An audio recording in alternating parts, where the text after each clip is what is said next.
Antoni, ilgi gaidīts un ļoti ilgi gaidīts tituls. Kādas ir tās pirmās sajūtas? Protams, prieks. Tas ir mūsu diena, mēs gribam labi nosvinēt. Protams, sezona vēl nav beidzies, mums vēl priekšā ir kauss, bet šodien ir mūsu svētki, kurus mēs svinēsim.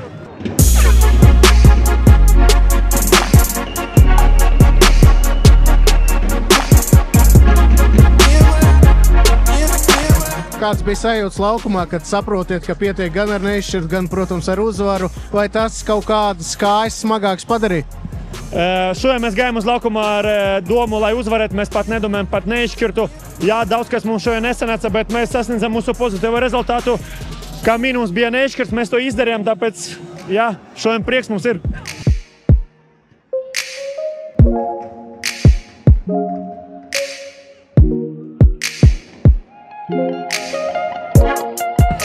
Sieva, bērni, vai tu esi priecīgāks? Es domāju, esmu visvairāk priecīgāks šajā klubā. Es esmu laikam vienīgais palicis spēlētājs, kurš pēdējo čempionu titulu uzvarēja 20. gada, tāpēc ilgi gaidīt čempionu tituls priekš manim un klubam.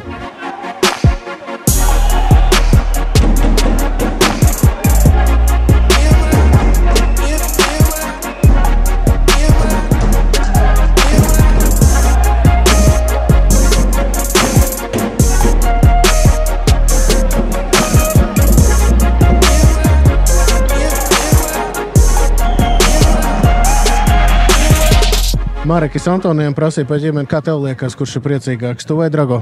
Es domāju, bērni šī momentā vispriecīgākie ir salūts, viņi mums nodod nākošo vilni ar emocijām, tā kā mums dubulti ir un par viņiem prieks un par to, ko mēs izdarījām.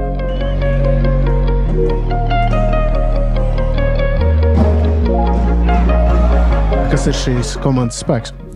Komandas spēks ir pat komanda, pats gars komandas. Mēs visu sezonu bijām dažādās momentos visi kopā, un mēs turējāmies kopā, un mēs katru spēli vienkārši gājām ārā un maksimāli centāmies atdot visu, kas mums ir iekšā, un nedomāt, neskatīties uz tabulu, cik daudz, cik iet uz priekšu, un prieks, ka tas sanāca, un es apsveicu visu klubu, kurš ilgi gaidīja šo uzvaru, un es ceru, ka tas ir moments, kas vēl vairāk dos klubam spēku un motivāciju tālāk.